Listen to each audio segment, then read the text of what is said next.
Let's talk a little bit about wood, because this is coming up more and more. People come in and what's the difference between a cheap guitar and a good guitar? One thing, really the main thing, is wood. Wood is largely becoming, old good wood is largely becoming unavailable. Let's talk to start with Brazilian rosewood. This is a 1966 D28, and it has a book-matched Brazilian rosewood back. So Brazilian rosewood was all they would use. If you were in 1966, you couldn't buy a guitar that wasn't Brazilian rosewood. It was all Brazilian rosewood. Even Dan Electros had Brazilian rosewood fingerboards. Why? It was the best wood to use for tone. It cut easy. You didn't have insects in it. It had a beautiful smell, a beautiful look, and a beautiful tone. It was the tone wood. Now, Brazilian rosewood is gone. It's just gone. These are trees that are 400 to 700 years old. Some of the Brazilian was 1,500 years old. They get cut down, they get burned down, the forest gets burned down so they can have cows.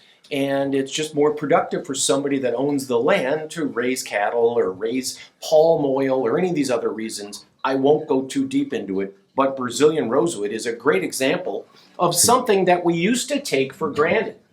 Now here's a D28 as you're looking at it. Now this is our 1979 D28, and here's a really cool piece of wood. Most of this wood, of course, is book matched. It's opened up like a book, so there's going to be a grain on both sides. This is a good example of it. And sometimes when it's real swirly grain, it comes out like a Rorschach test, those ink spot tests. This is a great example. This particular guitar, you'll see it if you look online. We're mentioning what a great piece of wood it is. It is a gorgeous piece of wood. I tell my wife, I sell wood, and I buy and sell wood. I love old wood. I love the look of an aged spruce top, and even the spruce.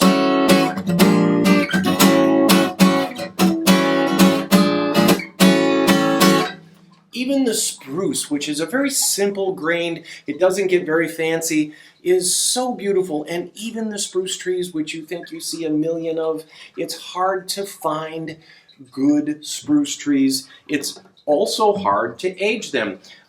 A woman came in the other day and she was looking at this ukulele. And this is a Martin, a new Martin Style 2 Koa. They call this a 2K, right? This, by the way.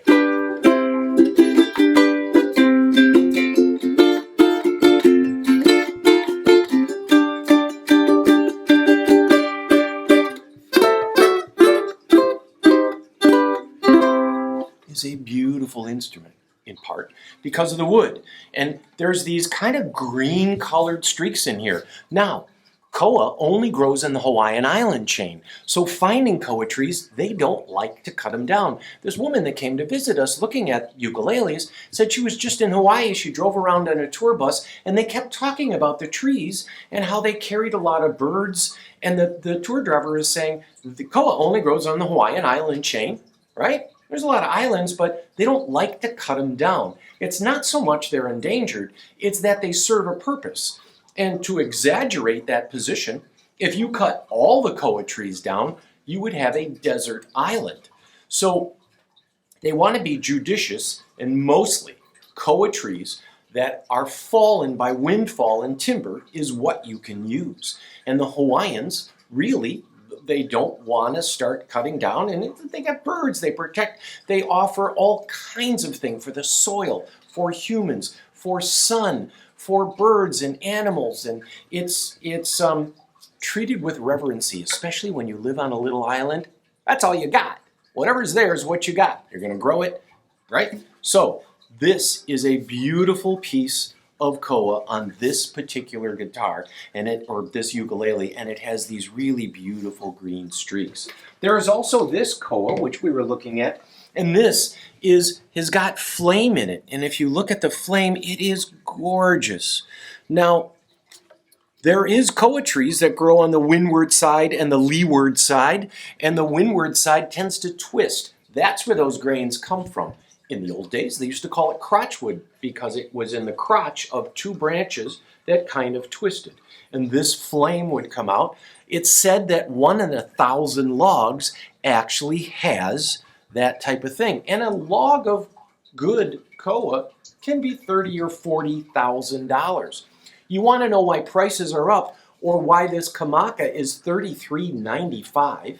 It's a kamaka. It's a wonderful instrument. Has a nice ring, and it's also the wood. It's harder and harder to find. You'll always find the more decorated guitars and ukuleles typically have the best wood. You put the plain wood on the cheap stuff. You put the rare wood on the best stuff, and it's decorated as such. And then there's ash. Fender made a lot of guitars out of ash. You know why? Because it was cheap. In the old days, they used to clear the ash trees out so they could plant good wood. And so Fender, being no dummy, it cuts well. It has a nice singing sound. It has almost a steel guitar characteristic, and it has good sustain, really clear, defined high end. You would use ash wood on everything if they could. 2 years ago, Fender discontinued 16 guitars because they can't find ash. Here in Minnesota, we've lost over 1,000 ash trees, 100,000 ash trees to the emerald ash borer beetle. And they go inside and they rot the wood from the inside. Pretty soon you find your bark falls off. Ask me how I know at my place, and there's nothing to do but cut it down and destroy the tree because there's really no wood in there worth fetching. Now, good ash is hard to find. So, wood is what defines a good guitar. Last, I know I said this was last. This is really last. Last is mahogany trees.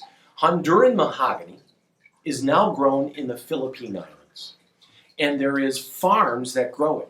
The old Honduran mahogany trees from the 50s and 60s that you'd find on Les Pauls and Gibson J45s and all the guitars that Martin and Gibson used came from trees that were old. They were 400 to 700-year-old trees. Now, in these tree farms, they grow Honduran mahogany in the Fiji Islands. They are harvested at 40 to 80 years old. Now picture you have a farm. You're going to make your fortune. And the first harvest is only in 80 years. You just sit around and make sure you add water and feed it and look after it and trim it, shoo away stuff because you're banking a lot on that 80 years. And you sit and wait the 80 years for your mahogany to grow. Okay? You get my point? So here we are in this day and age. It is 2024 and wood prices are driving prices up of good guitars. We are talking tone wood. One, it's old. That means it's big. That means you can get a guitar out of it. If you have a tree that's this big, there ain't no guitars coming out of it. You get what I'm picking up? Picking up what I'm putting down? Yes. And then when you do cut that ancient old tree, you have to cure it properly.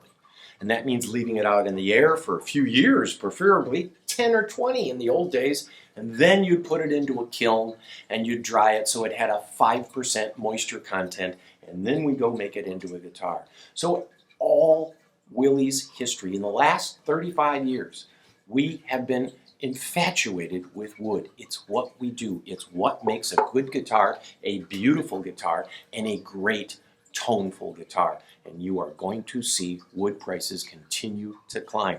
Climate change, don't yell at me, but it's true. Climate change is changing the face of the forests. Imagine all the forest fires that have been going on in the last 3-4 years and how many old trees have been burned to dust. That's how I'm going to close this video. And otherwise, come on in.